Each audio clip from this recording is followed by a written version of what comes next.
안녕하세요.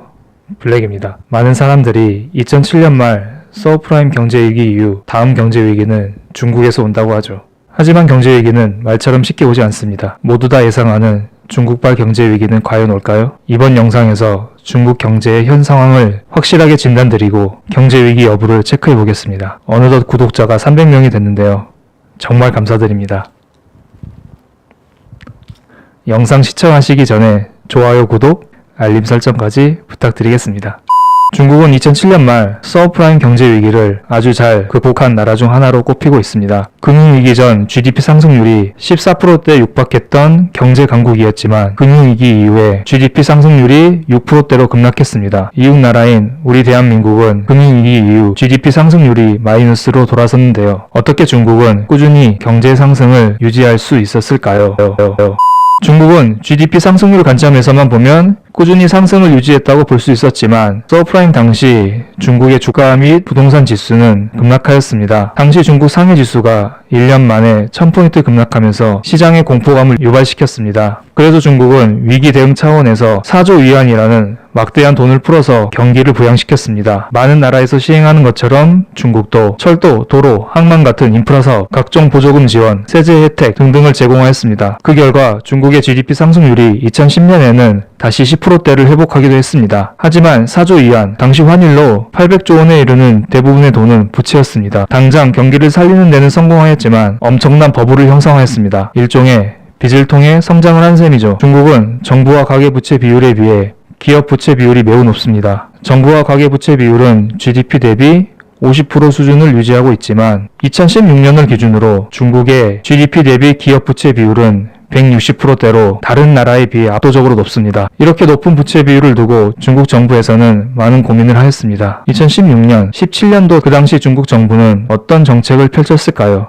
여러분이 대출을 2억 정도 끼고 카페를 운영한다고 가정을 해보겠습니다. 매우 흑자는 나는데 생각보다 성장은 더디고 2억이라는 빚은 부담으로 작용하고 있는 상황입니다. 이때 여러분은 어떤 결정을 하실 건가요? 여러분이 선택할 수 있는 길은 두 가지가 있습니다. 첫 번째는 빚을 추가적으로 내어 인테리어도 새로 하고 마케팅도 하고 유명 바리스타도 고용하여 다시 제2의 도약을 준비하는 것입니다. 당장의 추가 투자금은 부담이 되겠지만 투자금 이상으로 수익을 낸다면 결국에는 이득이 되겠죠. 두 번째는 현재 매출을 유지하되 알바도 자르고 인건비도 줄여가면서 조금씩 빚을 갚아나가는 것입니다. 카페 성장은 더디겠지만 빚을 줄여감으로써 장기적으로 도산에 대한 리스크는 줄일 수 있겠죠. 여기에서 중국 정부는 두 번째 선택을 하게 됩니다. 2017년 10월 시진핑 정부는 강력한 디레버리징을 선언하였습니다. 디레버리징이란 빚을 늘려 투자하는 레버리징과 반대되는 개념으로서 부채를 축소하여 향후 경제 위기에 대한 리스크를 축소시키는 정책입니다. 즉, 인프라 투자 규모의 축소, 기업 대출 축소, 각종 보조금 축소 등등 재정 정책을 축소시켰습니다. 그 결과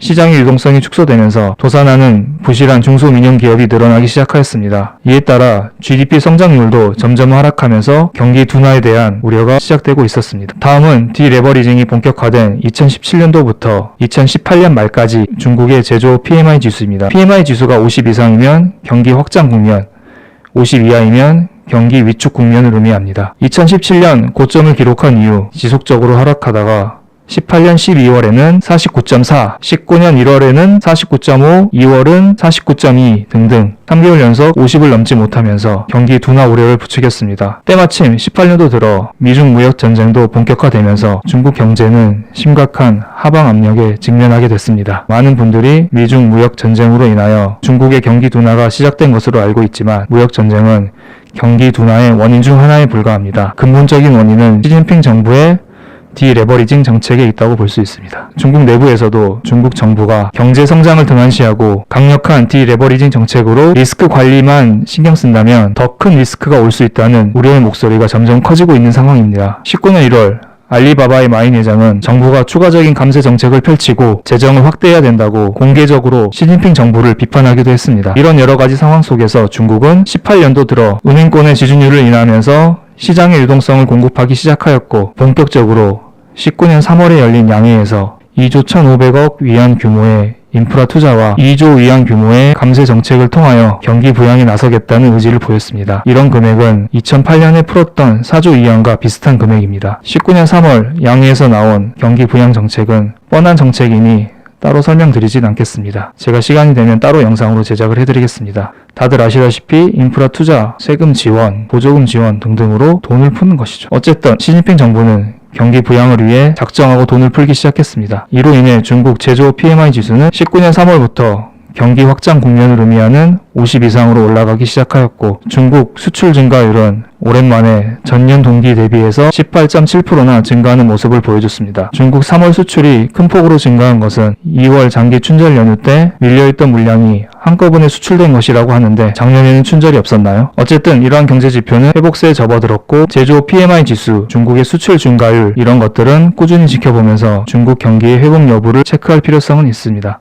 정책 기조만 보면 경기 둔화 우려를 불식시키기 위하여 중국 정부는 그동안의 디레버리징 정책을 줄이고 시장의 유동성을 공급하는 통화 완화 정책으로 선회하는 모습을 보여주고 있습니다. 제조업 PMI 지수, 수출 증가율, 물가 상승률 등등 실질적인 경제 지표가 회복세를 보여주고 있지만 디레버리징이 중단된다면 GDP 대비 기업 부채 비율이 증가하게 되면서 경제 위기에 대한 우려가 재차 커질 수도 있습니다. 부채 비율이 낮아도 문제고 높아도 문제죠. 이런 상황이라면 부채 비율은 높은 게 낫다고 봅니다. 16년도 기준 각국의 GDP 대비 부채 비율을 나타낸 그림입니다. 중국보다 부채 비율이 높은 나라가 몇몇 있습니다. 특히 이웃나라 일본은 GDP 대비 부채 비율이 400%에 육박하고 있습니다. 빚이 많다고 나라가 망하는 것은 아닙니다. 빚도 문제이지만 그만큼 경제 성장이 수반되는 것이 중요하다고 봅니다. 지금은 전 세계적으로 인프라 투자에 열을 올리면서 유동성이 커지는 시기입니다. 추후 유동성 확장으로 인하여 주식과 부동산 등등 실물 자산의 가치 상승에 대한 기대도 커지고 있지만 그 끝은 알 수 없게 두렵기도 합니다. 중국의 남은 문제는 미중 무역 협상입니다. 최근 들어 단순히 치고 올라오는 중국을 견제하기 위하여 미국이 중국을 찍어 눌렀다라고 보기에는 어설프죠. 미중 무역 전쟁을 일으킨 미국의 숨은 의도라는 제목으로